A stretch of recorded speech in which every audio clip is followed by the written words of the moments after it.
Hello friends, welcome back to my YouTube channel Tanya's Learning Ledger. I hope you all are doing well. Today we are going to start Forms of Business Organization of Business Studies of Class 11. Here we go. Student सबसे पहले मैं आपको बताऊंगी कि business organisation का मतलब क्या होता है। ठीक है, वैसे हम सीधी सी बात करें, बिजनेस तो आपको भी पता है कि अगर हम एक जगह पे इकट्ठे होके, ठीक है, लॉ के अकॉर्डिंग कोई भी एक्टिविटी रन करते हैं to earn profit is called business. ठीक है, तो बिजनेस ऑर्गेनाइजेशन होगी कि जिस सराउंडिंग में रहकर हम काम कर रहे हैं, हमारा ऑफिस, हम किस टाइप का बिजनेस रन कर रहे हैं। क्या वो सिर्फ एक ही बंदा बिजनेस रन कर रहा है, क्या वो बहुत सारे लोग मिलकर कर रहे हैं, तो इसमें हम बहुत सारी चीज़ें क्लियर करेंगे। ठीक है, इस चैप्टर में। तो सबसे पहले मैं आपको बिजनेस ऑर्गेनाइजेशन का मतलब बताती हूँ। ये एक ना ऐसा स्ट्रक्चर है जिसके अंदर हमें पता लगता है कि बिजनेस किसका है, ओनर कौन है उनका, ठीक है, ऑपरेट और मैनेज कौन कर रहा है बिजनेस को, ठीक है, उस सब के बारे में पता लगता है। इसमें फिर वही बताएंगे, ओनरशिप के बारे में बता देंगे, ये बताएंगे कि प्रॉफिट्स कैसे शेयर हो रहे हैं, ठीक है, रिस्क का लेवल क्या है, ठीक है, हाई रिस्क वाली कंपनी है कि रिस्क कम है, ठीक है, ओनर की लीगल रिस्पॉन्सिबिलिटीज क्या है। अगर हम सिंपल वर्ड में बात करें, how business is setup and run, business बना कैसे है और वो रन कैसे हो रहा है, और इसके अंदर हम कौन कौन सी बिजनेस ऑर्गेनाइजेशंस के बारे में पढ़ेंगे।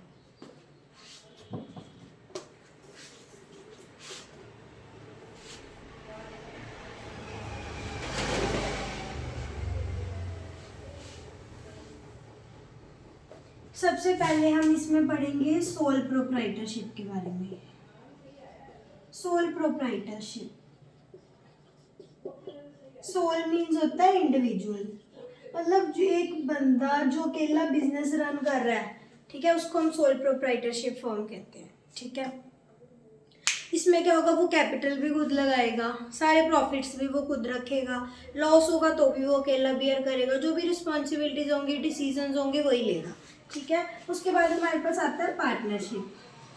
पार्टनरशिप होता है जब दो से ज़्यादा बंदे मिलकर कोई बिजनेस करते हैं, कैपिटल इन्वेस्ट करते हैं इकट्ठे, ठीक है, उसको पार्टनरशिप कहते हैं। उसमें क्या होता है, सारे डिसीजंस उनके आपस में उन्हीं के होते हैं, ठीक है, कैपिटल भी वो डालते हैं, प्रॉफिट्स भी वो शेयर करते हैं, ठीक है, अगर रिस्क होता है तो भी वो आपस में शेयर करते हैं, उसको हम पार्टनरशिप कहते हैं। ठीक है, उसके बाद हम पढ़ रहे हैं कोऑपरेटिव सोसाइटीज। कोऑपरेटिव सोसाइटीज ये वो बिजनेस होते हैं, बिजनेस फर्म्स होती हैं जो वेलफेयर ऑफ सोसाइटी के लिए काम करती हैं। ठीक है, उसके बाद 4th नंबर पे हम पढ़ते हैं हिंदू जॉइंट हिंदू फैमिली। जैसे आपको पता है कि जैसे हमारे दादा परदादाओं की जो प्रॉपर्टी है वो बाद में आफ्टर बर्थ टू बर्थ उनके बच्चों में पास होती रहती है। ठीक है, तो वो तो होगी जॉइंट फैमिली। लेकिन कोई भी बिजनेस अगर किसी कर्ता के main head of the family के अंडर रह के रन हो रहा है, ठीक है, तो हम उसको हिंदू अंडरगाइड जॉइंट हिंदू फैमिली कह देते हैं। वो फैमिली जिससे मतलब हमारे पूर्वजों की प्रॉपर्टी, एंसेस्ट्रल प्रॉपर्टी आगे पास ऑन हो रही है। ठीक है, और जब सारे फैमिली मेंबर मिलकर ही वो बिजनेस रन कर रहे हैं, कोई आउटसाइडर उसमें नहीं है, तो उसको हम जॉइंट हिंदू फैमिली बिजनेस कह देते हैं। ठीक है, 5th नंबर पे हम कंपनी के बारे में पढ़ते हैं। इसके बारे में आपको पता होगा, जब ज़्यादा बंदे मिलकर किसी इंडिविजुअल ऑब्जेक्टिव के ऊपर या टास्क के ऊपर बिजनेस करते हैं, ठीक है, कंपनी लॉ के अंदर रजिस्टर्ड होते हैं, रजिस्टर्ड अंडर कंपनी लॉ, ठीक है, तो उसको कंपनी कह देते हैं। ये मैंने आपको शॉर्ट में ब्रीफिंग कर दी। अब हम ये पांचों के पांचों 1 बाय 1 डिटेल में करेंगे। ओके, सो स्टूडेंट सबसे पहले हम अपना फर्स्ट वाला स्टार्ट कर रहे हैं, सोल प्रोप्राइटरशिप। ठीक है, सोल प्रोप्राइटरशिप जैसे कि मैंने आपको बताया कि जब अकेला बंदा मिलकर बिजनेस करता है, मतलब business organisation run by individual, ठीक है, इन्वेस्टेड कैपिटल, ठीक है, and share all profit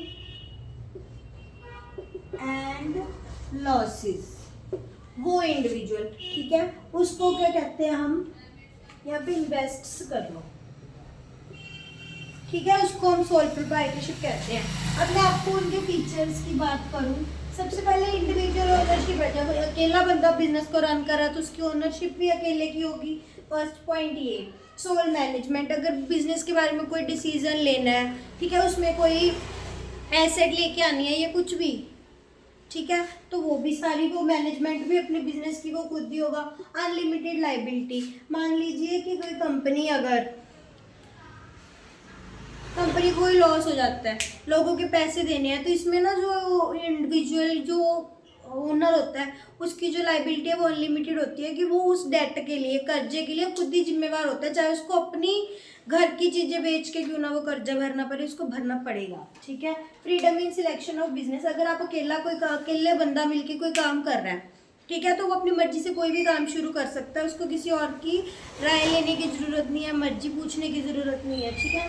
secrecy, obviously अगर अकेला बंदा काम कर रहा है तो काम में ज़्यादा सीक्रेसी होगी, सीक्रेटली वो डिसीजन ले सकता है कि बिजनेस से बाहर नहीं जाएंगी बातें, ठीक है। अनडिवाइडेड रिस्क होता है, अगर कोई रिस्क है तो वो भी उसको अकेले को ही बियर करना पड़ेगा, वो किसी के साथ शेयर नहीं कर सकता अपना रिस्क, कि कोई और आके उसके साथ उसका रिस्क शेयर कर लेगा या उसकी हेल्प कर लेगा। हमने ना पीछे एक पढ़ा था कि सेपरेट बिजनेस एंटिटी कंसेप्ट पढ़ाया था मैंने आपको कंसेप्ट्स में, ठीक है, उसमें मैंने कहा था बिजनेस अलग होता है, बिजनेस मैन अलग होता है, लेकिन सोल प्रोप्राइटरशिप में ना उनकी बिजनेस और उसके ओनर की सेपरेट अलग अलग एंटिटी नहीं होती, वो दोनों सेम होते हैं। They not both are separate, they are same, okay. तो ये थे हमारे फीचर्स। इसके बाद हम करेंगे merits and demerits. So students, here are the merits and demerits of sole proprietorship. सबसे पहले मेरिट्स की बात करते हैं। क्विक डिसीजन होगा जब हम आपकी बात करते हैं, आप भी कोई बिजनेस अकेले रन कर रहे हैं, अगर आपने कोई इंडिविजुअल लेना है, मतलब अपना कोई भी डिसीजन लेना है इंडिविजुअली, तो ऑब्वियसली आपको किसी के साथ सलाह मशवरा करने की ज़रूरत नहीं है, आप खुद ओनर है, आप डिसीजन ले सकते हैं, तो जल्दी से जल्दी डिसीजन होते हैं, ठीक है। बेनिफिट ऑफ सीक्रेसी, हमने पहले भी किया कि सीक्रेट्स मेंटेन हो जाते हैं, जब हमारे बिजनेस के बारे में किसी को बाहर पता ही नहीं होगा तो है ना, सीक्रेट रहेगी। डायरेक्ट मोटिवेशन, इससे ना उसको किसी और से मोटिवेशन लेने की ज़रूरत नहीं है, जब वो अपनी फर्म में खुद प्रॉफिट्स कमा रहा है, तो सारा पैसा उसी की जेब में जा रहा है, तो उसको खुद वो सेल्फ इंस्पायर्ड होगा अपनी फर्म में, उसको बाहर से इंस्पिरेशन लेने की ज़रूरत है। पर्सनल कंट्रोल, जब वो खुद मालिक है तो सारा कंट्रोल उसी का होगा अपने बिजनेस पे, ठीक है। इजी फॉर्मेशन, जल्दी बन जाती है, जब हमारा है सब कुछ, हम जल्दी जल्दी कुछ भी करके अपना बिजनेस खोल सकते हैं, ठीक है। डीमेरिट्स की बात करें, कैपिटल, कभी किसी बिजनेस को रन करने के लिए ना बहुत सारी कैपिटल चाहिए होती है, अगर वो एक से ज़्यादा बंदे मिलके लगाते हैं तो वो अलग अलग जगह से अपना फंड रेज कर सकते हैं, लेकिन अगर अकेला बंदा लगा रहा है तो वो तो एक ही जगह से ला पाएगा ना, तो इसलिए जो हमारे सोर्सेज ऑफ कैपिटल है वो लिमिटेड है। अनस्टेबल एग्जिस्टेंस है, जैसे कि आपको पता है कि लॉस तो हो जाता है बिजनेस में, रिस्क लॉस का तो रहता है, सबसे पहले लॉस का ही रहता है, ठीक है। अगर हमारे साथ कोई और 2-3 पार्टनर्स जुड़े होंगे या हमारे पास साथ कोई और होगा तो वो भी हमारा हेल्प करेगा, कहीं से पैसे लेके आएगा उस लॉस को कवर करने के लिए। लेकिन अगर अकेला बंदा बिजनेस रन कर रहा है, ठीक है, तो एग्जिस्टेंस के चांसेस कम हो जाते हैं, जल्दी से जल्दी फर्म बंद हो भी सकती है, मैं ये नहीं कह रही कि होगी ही, लेकिन हो भी सकती है, ठीक है। अनलिमिटेड लाइबिलिटी, हमने पहले भी बात की कि अगर कोई कर्जा भरना है, मान लीजिए 10 लाख का कर्जा है, ठीक है, बिजनेस की 8 लाख की एसेट्स जो भी थी हमारे सब कुछ बेच दी, 10 लाख में से 8 लाख तो कर दिए, जो 2 लाख रह गया वो थोड़ी है कि वो छोड़ देंगे, अनलिमिटेड लाइबिलिटी है, वो अपनी पॉकेट से पे करेगा उसको, ठीक है। अनबैलेंस्ड मैनेजमेंट है, देखो आपको पता है प्रोडक्शन, परचेज, बहुत कुछ होता है बिजनेस में, लेकिन एक बंदा उसको सब चीज़ को हैंडल कर ले, मेंटेन कर ले, दैट्स इम्पॉसिबल, ठीक है। तो ये हो ही नहीं सकता कि वो सक्सेसफुली अपनी ऑर्गेनाइजेशन रन कर सके।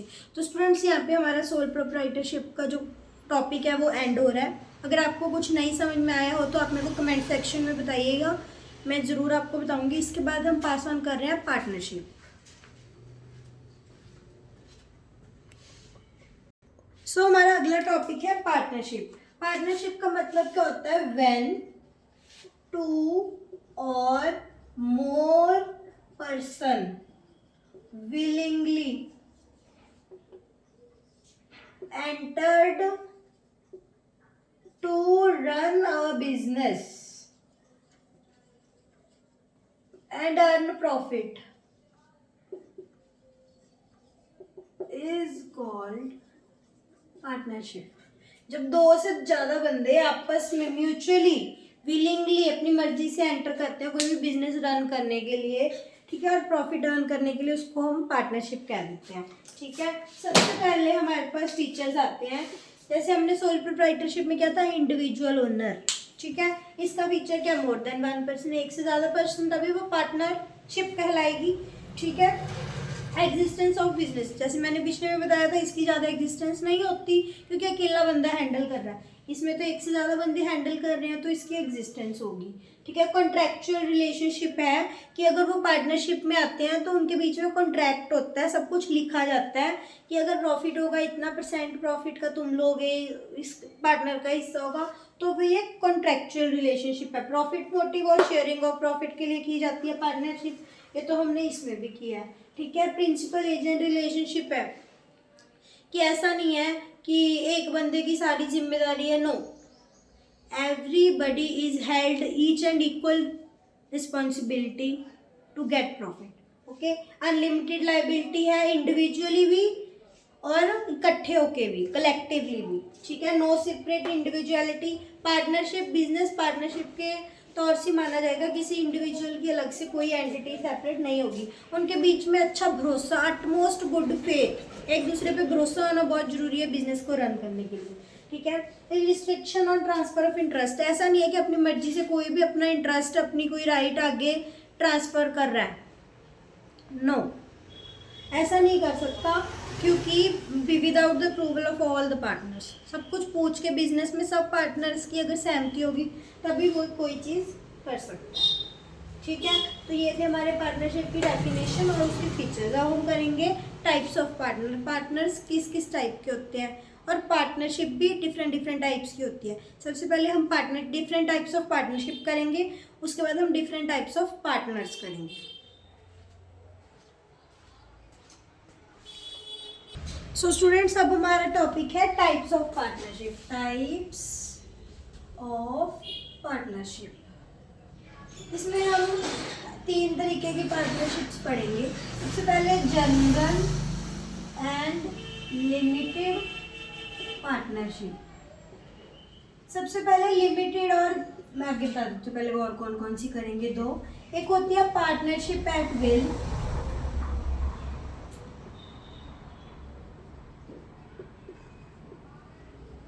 And particular partnership.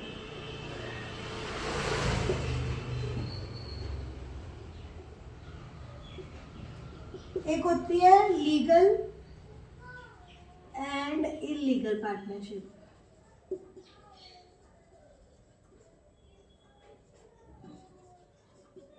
ठीक है, जर्नल एंड लिमिटेड। जर्नल में होता है कि लायबिलिटी जो है वो अनलिमिटेड होगी, लायबिलिटी अनलिमिटेड होगी। ठीक है, और जो हमारी लिमिटेड पार्टनरशिप है ना, इसमें 2 तरीके के पार्टनर आ जाते हैं, जनरल एंड स्पेशल पार्टनर। जो जनरल पार्टनरशिप होता है इसकी तो लायबिलिटी अनलिमिटेड होती है। ठीक है, और जो स्पेशल पार्टनर होता है ना, इसकी लायबिलिटी लिमिटेड होती है। इसीलिए कहते हैं कि एक पार्टनरशिप में एक जनरल पार्टनर होना जरूरी है जिसकी जो लायबिलिटी है वो अनलिमिटेड हो।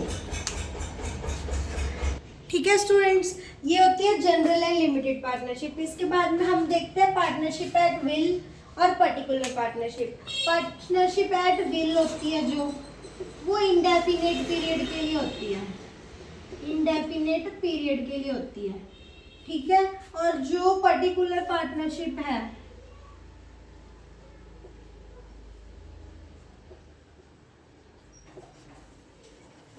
जो हमारी पर्टिकुलर पार्टनरशिप है वो पर्टिकुलर ऑब्जेक्टिव के लिए की जाती है। जब वो ऑब्जेक्टिव अचीव हो जाए, गोल अचीव हो जाए, तब वो बंद हो जाती है। ठीक है, उसके बाद हम करते हैं लीगल आप समझते हैं, जरूरी नहीं है कि पार्टनरशिप एक्ट के अंडर रजिस्टर हो। ठीक है, हम बिना रजिस्टर करे भी बिजनेस कर सकते हैं। That's not mandatory to registered under partnership act. Okay, तो जब हम सारे लीगल प्रोविजंस को ध्यान में रखते हुए कोई पार्टनरशिप करते हैं, कोई बिजनेस करते हैं, वो तो हमारी लीगल पार्टनरशिप हो जाती है।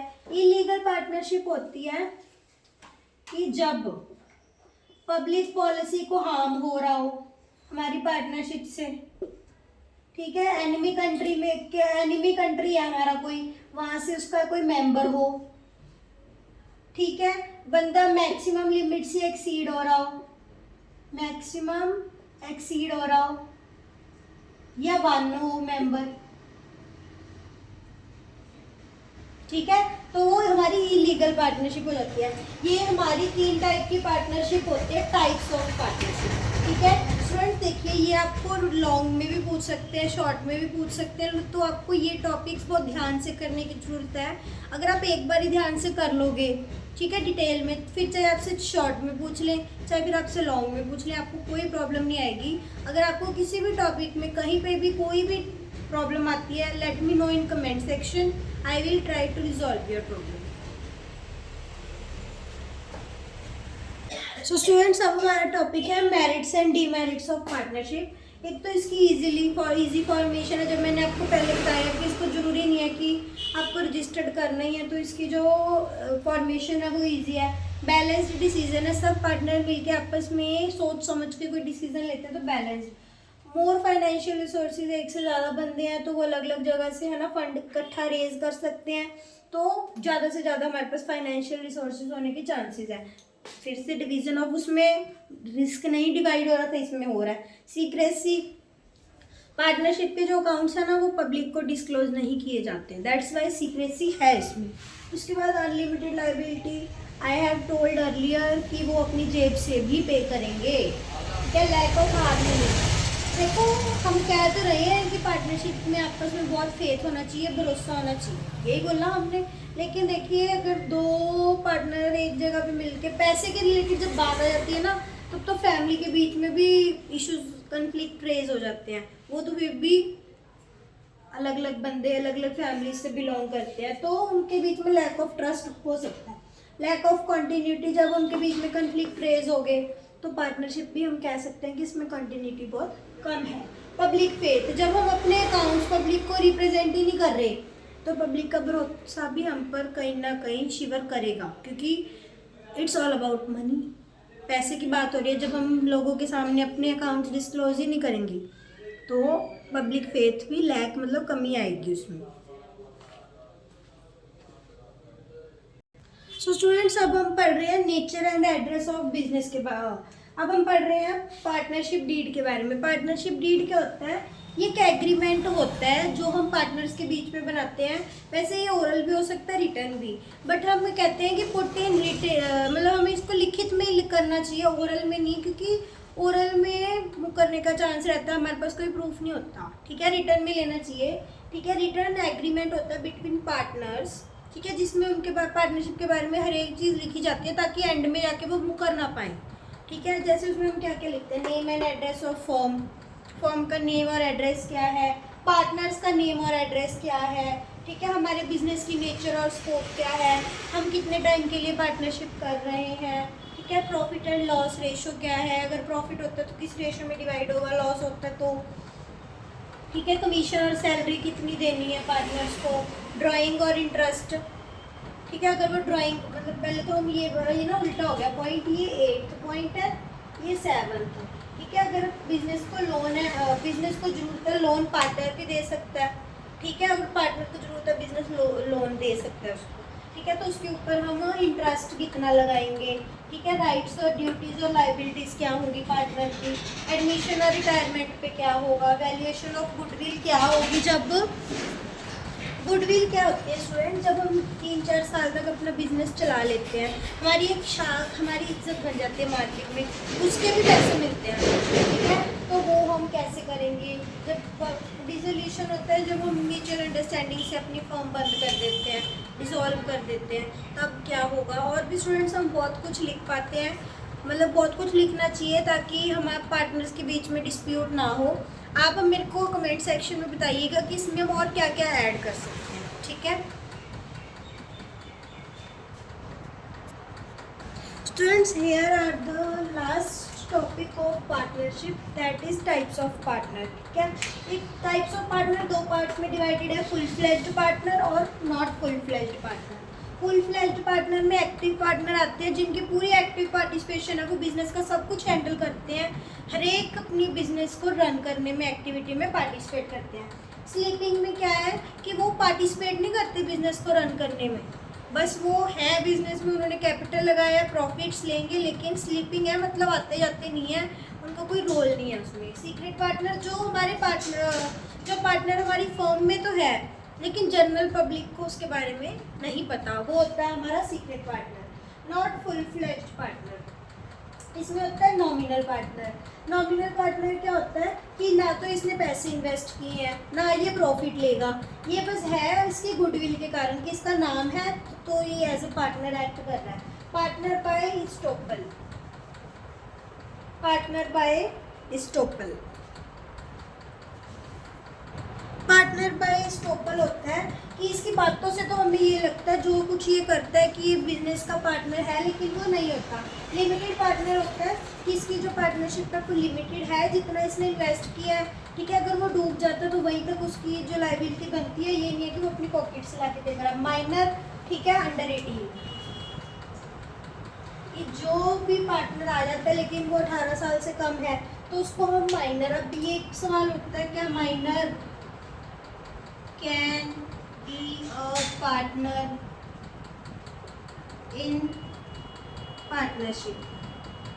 स्टूडेंट्स, इस क्वेश्चन पे आज मैं ये वीडियो एंड कर रही हूँ अभी यहाँ पे, ठीक है। ये आपका क्वेश्चन है, आप इस पर सर्च करके लाइए। अगर अगली जो मेरी वीडियो आएगी वो हम यहीं से स्टार्ट करेंगे, can minor be a partner और not. Thank you so much video for watching this video, thank you so much students.